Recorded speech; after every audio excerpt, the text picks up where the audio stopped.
அனைவருக்கும் வணக்கம். இன்னைக்கான ஆன்மீக பதிவில் நம்ம பார்க்க போகிற ரொம்ப முக்கியமான ஒரு பயனுள்ள ஆன்மீக தகவல் என்ன அப்படின்னு பார்த்தீங்கன்னா, வருகின்ற ஆகஸ்ட் மாதம் 8ஆம் தேதி நிறைந்த பௌர்ணமி தினம் வருகிறதுங்க.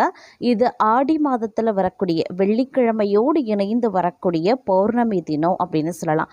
பொதுவாக ஆடி மாதம் அப்படின்னு சொன்னாலே அம்மன் மாதம் அப்படின்னு கருதப்படக்கூடிய பட்சத்தில் இந்த மாதத்தில் வரக்கூடிய கிழமைகளாகட்டும் திதிகளாகட்டும் அது சக்தி நிறைந்த அற்புதமான பலன்களை வழங்கக்கூடிய வகையில் இருக்கப்பெறும் அப்படின்னு சொல்லலாம். அந்த வகையில் நிகழ இருக்கக்கூடிய இந்த பௌர்ணமி தினத்தன்று நாம மறந்தும் செய்யக்கூடாத சில விஷயங்கள் இருக்குங்க. நாம செய்யக்கூடிய ஒரு சிறு கடுகளவு தவறு கூட மிகப்பெரிய அளவில் விபரீதத்தை ஏற்படுத்திடும். அது நமக்கே தெரியாம கூட இருக்கலாம். அந்த மாதிரி எந்த ஒரு சின்ன தவறும் நாம செய்யக்கூடாது. அது நம்மளுடைய வழிபாடுக்கும் விரதத்துக்கும் எந்தவித பாதிப்பையும் ஏற்படுத்தக்கூடாது.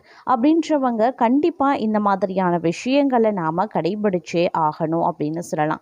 அப்படி பௌர்ணமி தினத்தன்று நாம் விரதம் இருக்கிறோமோ இல்லையோ, அன்றைய தினத்தில் நாம் கட்டாயம் செய்யக்கூடிய சில விஷயங்கள் இருக்குங்க.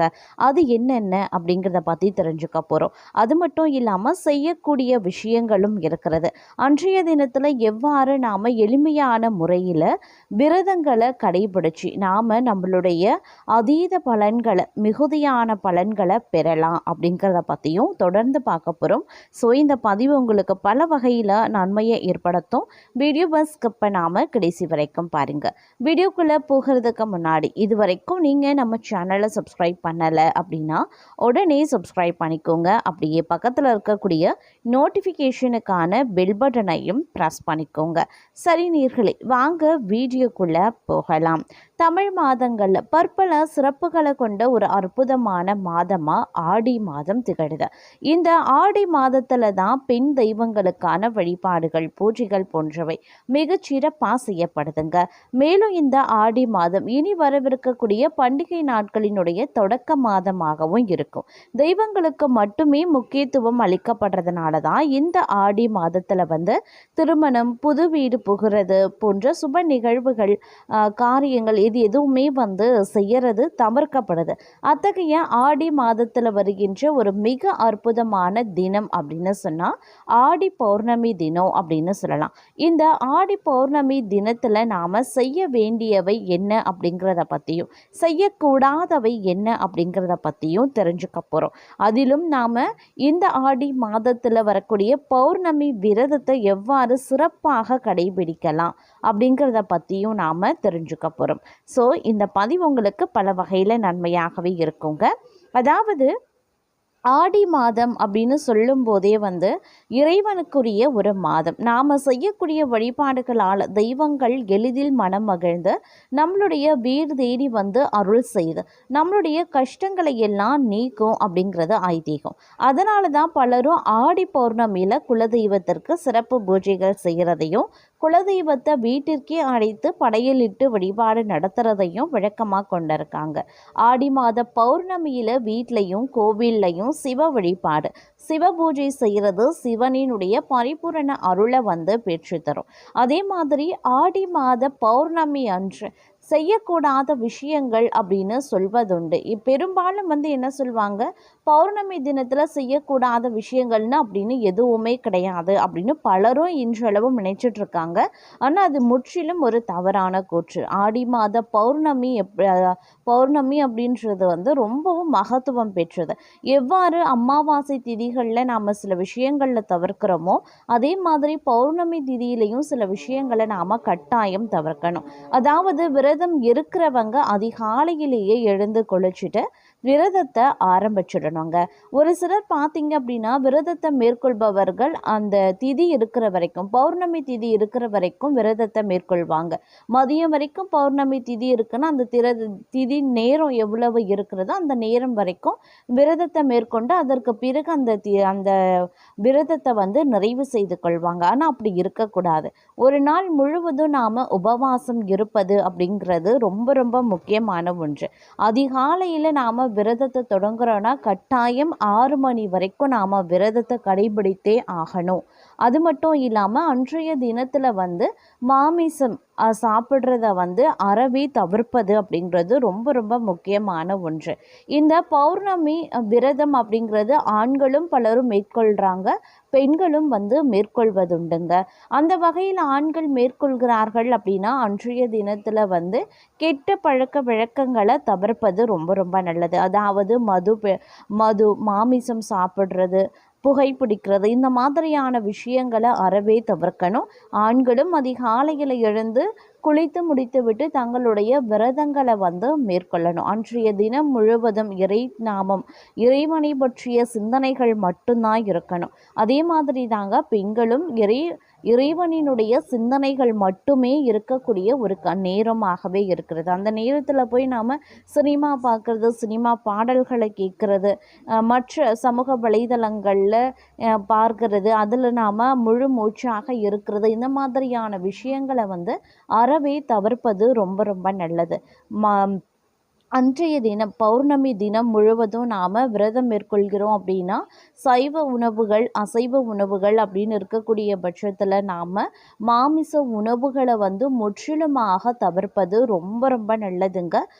திதி முடிஞ்சாலும் சரி, அன்றைய தினம் முழுவதுமாக நீங்கள் மாமிச உணவை வந்து தவிர்ப்பது அப்படிங்கிறது ரொம்ப ரொம்ப நல்லது. நாம் காய்கறிகள் இட்டு சமையலை மட்டும்தான் சாப்பிடணும். ஒரு சிலர் வந்து பழ வகைகள் சாப்பிடலாம், பால் வந்து சாப்பிடலாம். ஒரு சிலர் ஒரு நாள் ஒரு வேளை உணவு அருந்திட்டு விரதத்தை மேற்கொள்வாங்க. ஒரு சிலர் வந்து 3 வேளையும் வந்து உணவேதும் அருந்தாமல் விரதம் மேற்கொள்பவர்களும் உண்டு. தண்ணீர் மட்டும் அருந்திவிட்டு விரதத்தை மேற்கொள்பவர்களும் உண்டு. அது தங்களுடைய குடும்ப வழக்கத்தின்படி, தங்களுடைய ஆரோக்கியத்தின்படி வந்து உங்களுக்கு எது வழக்கமோ அதற்கேற்றவாறு பின்பற்றலாமே தவிர்த்து மாமிச உணவுகளை எக்காரணத்தை கொண்டும் நீங்கள் அன்றைய தினத்தில் பயன்படுத்தவே கூடாது. திதி நேரம் முடிந்தாலும் கூட, அது மத்தியானமே உங்களுக்கு திதி நேரம் முடிந்தாலும் கூட மாலை 6 மணி வரைக்கும், மாலையில் நம்ம பூஜை நடத்தி நம்ம வீட்டில் இருக்க அனைவரும் சாப்பிடும் பொழுது அந்த விரதத்தை நிறைவு செய்ததற்கு பிறகு தான் நீங்கள் வந்து விரதத்தை முடிக்கணும். அந்த நேரம் வரைக்குமே நீங்கள் வந்து மாமிசம் சாப்பிடக்கூடாது. அதே மாதிரி எந்த ஒரு வீடியோ அப்படி இல்லாட்டினா சமூக வலைதளங்களில் இருக்கிறது, டிவி சேனல்கள் பார்க்குறது, இந்த மாதிரியான விஷயங்களையும் வந்து முற்றிலுமாக வந்து தவிர்ப்பது அப்படிங்கிறது ரொம்ப ரொம்ப நல்ல விஷயங்க. ஏன்னா நம்ம செய்யக்கூடிய ஒரு சிறு தவறு கூட பெரிய அளவில் நமக்கு பாதிப்பை ஏற்படுத்திடும். கஷ்டப்பட்டு நீங்கள் இருக்கக்கூடிய விரதத்திற்கு பலன் இல்லாமல் சாபம் வந்து சேர்ந்துவிடும் அப்படிங்கிறதையும் நினைவில் வைத்து கொண்டு செயல்பட வேண்டியது அப்படிங்கிறது அவசியமான ஒன்று அப்படின்னு நாம் சொல்லலாம். அதிலும் இந்த ஆடி மாத பௌர்ணமி அப்படிங்கிறது சிவ வழிபாட்டுக்கு மட்டும் இல்லாமல் அம்மன் ஆலயங்களில் விசேஷ வழிபாடுகளும் நடைபெறுது. பௌர்ணமி தினங்களில் அம்பிகை வழிபாடு மிகவும் சிறப்புக்குரியது. அன்னை தேவி பராசக்தியை இந்த ஒளிமயமான பௌர்ணமி தினத்தில் பூஜைகள் செய்து வழிபாடு செய்யும் போது அன்னையினுடைய பரிபூரண அருள் நமக்கு கிடைக்கும்.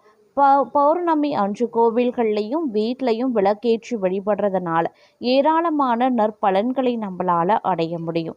அம்பாளுக்கு அபிஷேகங்கள் செய்து புடவை சாற்றி பொங்கல் படையலிட்டு வழிபட்டோம் அப்படின்னா குடும்பத்தில் வளம் பெருகும், நிம்மதி குடிகொள்ளும், தம்பதி ஒற்றுமை மேலோங்கும். அதே மாதிரி ஞான கடவுளாம் ஸ்ரீ ஹயக்ரீவர் அவதரித்தது ஆடி பௌர்ணமி என்கிறது புராணம். அதனால ஆடி பௌர்ணமி நாள் ஸ்ரீ ஹயக்ரீவரை வழிபட்டீங்க அப்படின்னா அஞ்ஞானம் நீங்கும், குழந்தைகள் கல்வியில ஜொலிப்பாங்க, கல்வியும் ஞானமும் கிடைத்து சகல ஐஸ்வர்யங்களுடனும் வாழலாம். அதே போல ஆடி பௌர்ணமியில் பெண்கள் அம்மன் கோவில்களில் காலையிலையும் மாலையிலையும் விளக்கேற்றி வழிபட்டா குடும்பத்தில் நிம்மதி தவழும், தரித்திரம் விலகும் என்பது ஐதீகங்க. ஆடி மாத பௌர்ணமி தினத்தில் நாம் அதிகாலையிலேயே எழுந்து குளித்து முடித்துவிட்டு உணவேதும் அருந்தாமல் விரதத்தை ஆரம்பிக்கணும். வீட்டின் பூஜை அறையில் அம்பாள் படத்திற்கு விளக்கேற்றி வழிபாடு செய்யணும். மேலும் அருகில் இருக்கக்கூடிய அம்மன் கோவிலுக்கு சென்று பூக்களால் அர்ச்சனை செய்து சிவப்பு மற்றும் மஞ்சள் கலந்த வஸ்திரம் சாற்றி சிவப்பு கல் ஆபரணம் அணிவித்து வழிபாடு செய்கிறது சிறந்தது.